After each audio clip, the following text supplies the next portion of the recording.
안녕하세요. 이곳에 제가 이렇게 글을 쓰게 될 줄은 몰랐네요.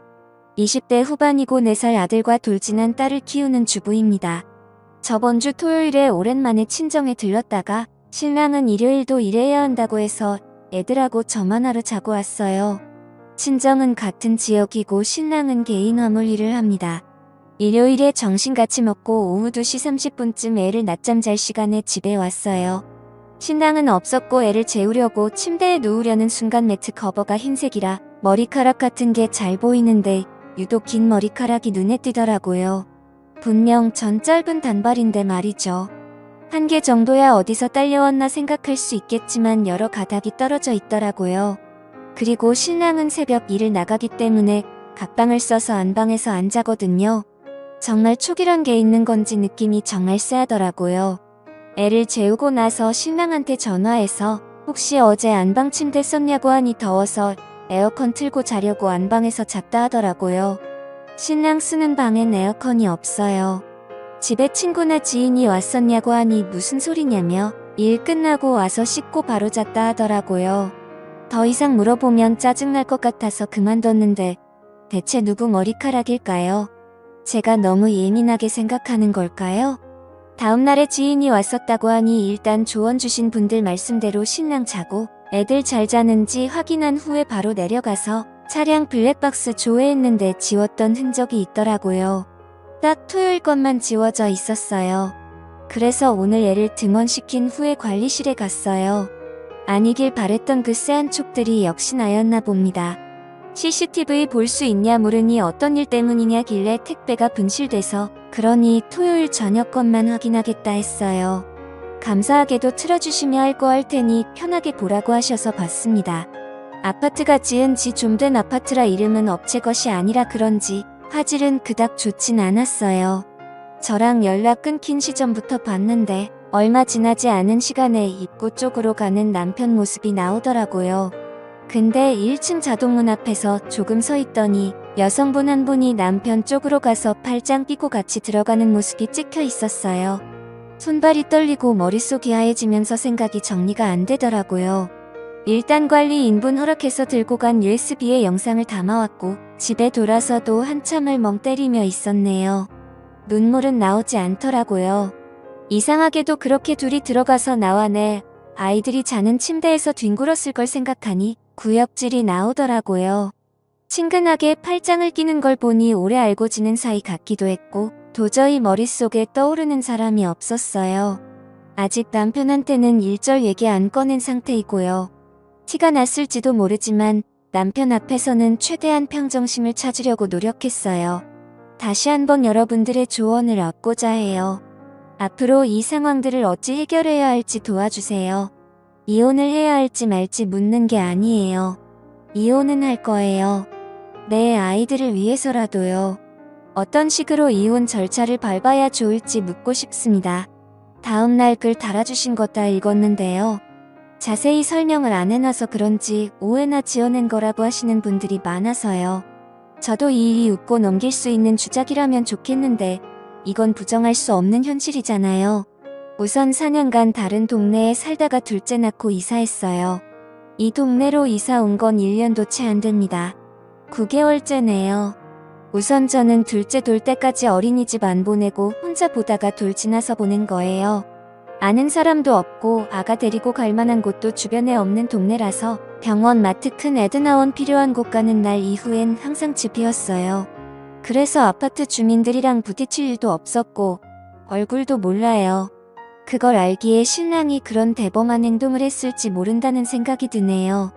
CCTV는 별다른 말씀 없이 택배 때문이라고 하니 흔쾌히 보여주셨고 그건 아파트마다 기준이나 법이 다른 건지 시댁은 두 분 다 계세요. 저만 부모님 두 분 다 계시고요. 왠지 이혼한다고 알리면 저만 억울하고 분할 것 같네요. 신랑은 알려도 무서울 사람이 없으니 우선 변호사 알아보고 상담합니다. 최대한 저에겐 불이익 없도록 증거 수집도 해보고 많이 알아봐야겠지요. 마음 단단히 먹고 내 새끼를 위해서 잘 이겨내 볼게요. 조언 주시고 답해주신 분들 모두 감사드려요. 더 이상의 추가 글은 쓰지 않도록 할게요.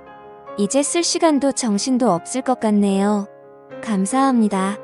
다음날 추각을 더 안 쓰려고 했는데 오해가 많네요. 전 파마했다가 자른 뒷밑 짧은 단발이고요. 여성분 머리는 가는 긴 생머리였어요. 일단 지퍼백에 담아서 보관 중입니다. 참고로 침대 매트는 아이들 때문에 2주에 한 번씩 세탁 후 건조기 돌려요. 관리실에서 받아온 영상은 경찰에겐 보여주지 않을 생각이고요. 다른 증거를 찾아보려고 합니다. 관리소 관계자분의 피해는 저도 원치 않아요. 다만 제 심증이 맞는 건지 확인하고 싶어서였을 뿐이에요. 불받은 지원을 받았는데 CCTV 생각을 안 했을까 하시는 분들, 저도 그 사람이 그렇게까지 대범하고 뻔뻔하게 행동했을 줄 알았을까요? 둘이 같이 어딜 가거나 같이 있는 모습을 주민들에게 보여준 적이 없으니 본인 딴엔 그래도 상관없다 생각하고 그런 말도 안 되는 짓을 했겠죠. 불밥도 제 생각엔 그날만 지워야 그날 작동이 안 되었다. 꺼져 있었다 든든해 변명을 할 수 있으므로 그날만 지운 것 같아요. 예전에 핸드폰 기록도 다 지우는 게 아니고 특정 날짜만 지워져 있곤 했었거든요. 이미 그때도 만나고 있었는데 제가 바보같이 모르고 있었을 수도 있겠네요. 제 글로 인해 많은 분들이 같이 환호해주시고 격려와 위로의 말씀을 해주신 것에 대해 너무 감사합니다. 추가 글이다 뭐다 올리지 않으려 했지만 조언과 도움을 얻고자 올린 글에 오해와 논점을 흐리는 말들이 난무하여 다시 올리게 되었어요. 아직 증거라고는 이 머리카락뿐이지만 집에 CCTV든 녹음기든 달아놓고 시간을 두고 지켜보려 해요. 오히려 마음은 차분합니다. 눈물이 나지도 슬프지도 않아요. 다만 아이들이 걱정될 뿐이에요. 믿고 싶지 않으신 분들은 보지 말고 넘겨주세요. 주적이네 소설 잘 쓰네 하는 말들 또한 저에겐 상처이고 다시금 현실을 부정하게 만듭니다. 감사합니다. 그리고 죄송한데 저 염색머리라고 한 적 없거든요. 대체 어디에 그런 말이 있죠? 처음부터 염색에 염자도 꺼낸 적 없고요. 정말 무섭네요. 생각만으로 기정사실화시키고 어떻게 세상 굴러가는 일이 보통 평균 거의 대부분 일반적으로 이런 단어들로 설명이 될까요? 저도 설마 집에 그것도 아이들과 함께 자는 침대에서 다른 여자를 집까지 데려와서 그 짓거리를 했을 거라고 상상이나 했을까요? 보통의 상식과 생각이 있는 사람이라면 그렇게 할 수 없겠죠. 그래서 저도 처음엔 아닐 거라고 생각하고 부정했었고요. 변명 아닌 해명을 해야 하는지도 모르겠고 일반 변호사님과 통화해서 추가적으로 증거 수집하고 철분리 얘기 꺼내지 않고 우선 기다려보는 쪽으로 이야기했어요. 믿든 안 믿든 여러분 마음이지만 제발 없는 이야기는 지어내지 말아주세요. 같이 응원해주시고 조언도 해주신 모든 분들은 정말 감사해요. 그치만 한두 분씩 꼭 토크 거시고 여기 글 쓸 정신이 어딨냐고 하시는데 주변에 친구도 없고 둘째나 고선 만나는 애기 엄마들도 없어요. 저는 이걸 어디에 털어놓아야 하죠. 저도 사람인지라 혼자만 생각하고 안고 그러면 너무 힘들어요. 감정이 없는 것 같다고요. 점이 왜 없겠어요. 열도 받고 화도 나요. 남편 놈도 믿고 싫고 남편과 그 여자 한강에 버리고 싶고 왜 내 인생을 이렇게 진흙탕으로 만들어 놓고 그들은 아직 모르고 있다는 게 제 속에서는 천불이 나요. 하지만 어떡해요. 내가 지켜야 할 아이들이 있고 남편 놈 앞에서 튀어도 내는 순간 증거고 뭐고 사라질 테고 전 바보같이 이혼당하는 꼴이 돼버릴지도 모르는데요. 남편한테 감정은 없어요. 둘째 낳고 관계도 소원해졌고 서로 엄마 아빠 그 이상 그 이하도 아니었어요. 오롯이 아이를 앞에서만 부부였죠. 대면대면하게 서로 필요한 말만 하고 살 뿐. 정 때문에 마지 못해 사는 정도였어요. 처음 글 올렸을 때도 알콩달콩이니 사랑이니 그런 감정들이 보이셨나요? 싸우는 게 싫고 그 사람 짜증내는 소리가 듣기 싫어서 그날도 그 이상 안 물어본 거고 부부간 대화를 하기엔 제가 참고 얘기 안 꺼내는 게 많아서 그냥 알았다 하고 싸움의 벽을 차단시켜버린 것뿐이에요. 누구 하나 마음 편히 털어놓고 하소연하고 물어볼 곳이 여기뿐이었어요. 부모님께는 완벽하게 이혼할 준비가 되었을 때 말씀드릴 거예요. 긴 글 읽어주셔서 감사합니다. 구독, 좋아요, 알림 설정 부탁드립니다. 감사합니다.